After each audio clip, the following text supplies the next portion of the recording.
Sensor விவகாரத்தில் இப்போது KVN productions நிறுவனம், அந்த படத்தின் தயாரிப்பு நிறுவனத்தின் தரப்பில் மூத்த வழக்கறிஞர் சதீஷ் பராசரன் இப்போது ஆஜராகி வாதாடி கொண்டிருக்கிறார். இந்த வாதத்தின் போது மறு ஆய்வு குழு அமைக்க மேலும் 20 நாட்கள் கால அவகாசம் தேவை என்று தணிக்கை குழு தரப்பில் தகவல் தெரிவிக்கப்பட்டிருக்கிறது.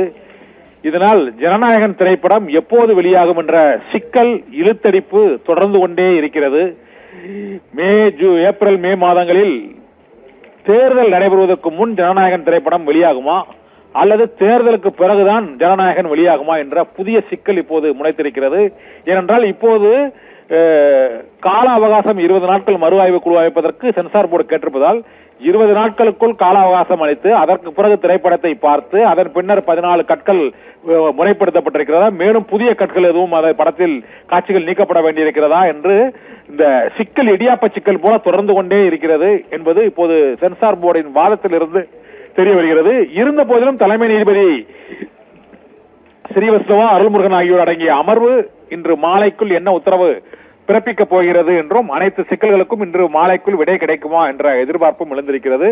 இதனால் கேவிஎன் புரொடக்ஷன்ஸ் தரப்பில் வைக்கப்பட்ட அந்த வாதங்கள் 500 கோடி ரூபாய் முதலீட்டில் தயாரித்து அதை கடந்த மாதமே 9ஆம் தேதி வெளியிடப் போவதாக அறிவித்துவிட்டு அதன் பின்னர் சென்சார் சிக்கல் என உருவாகி தொடர்ந்து இழுத்தடிக்கப்பட்டுக் கொண்டே இருப்பதால் இந்த விவகாரத்தில் இன்று முடிவெடுக்க வேண்டும் என்றும் சென்சார் போர்டு திரைப்படத்திற்கான தணிக்கையை மறுத்ததில் வெளிப்படைத்தன்மை இல்லை என்றும் அந்த ஜனநாயகன் தயாரிப்பாளர் தரப்பில் இன்று நடைபெற்ற அந்த வாதத்தின் போது நீதிபதியிடம் முறையீடு செய்யப்பட்டது.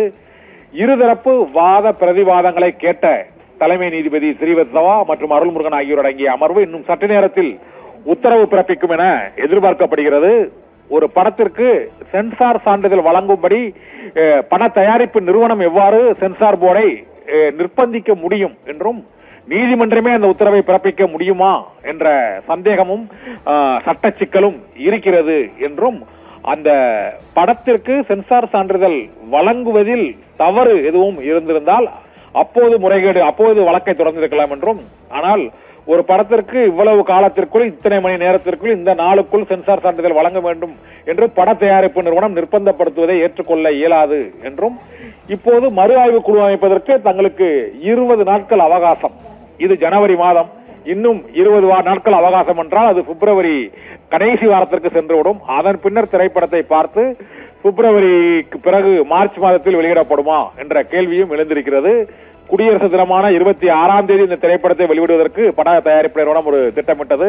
அந்த விடுமுறையின் போதாவது பொங்கல் விடுமுறையின் போது கிடைக்காத வசூலை அந்த குடியரசு தின விடுமுறையை தொடர்ந்து அந்த வசூலை அள்ளலாம் என்று நினைத்த பட தயாரிப்பு நிறுவனத்திற்கு மீண்டும் ஒரு புதிய சிக்கல் ஏற்பட்டிருக்கிறது. இதனால் ஜனநாயகன் விவகாரத்தில் புதிய திருப்பம் எதுவும் இந்த வழக்கு விசாரணையில் ஏற்பட்டால் ஒழிய அது ஜனவரி மாதத்திற்கு கூட வெளியிடுவதற்கான வாய்ப்பு மங்கிக் கொண்டே இருக்கிறது என்பதுதான் இன்று காலையிலிருந்து நடைபெறக்கூடிய இருதரப்பு வாதங்களின் மூலமாக தெரிய வருகிறது.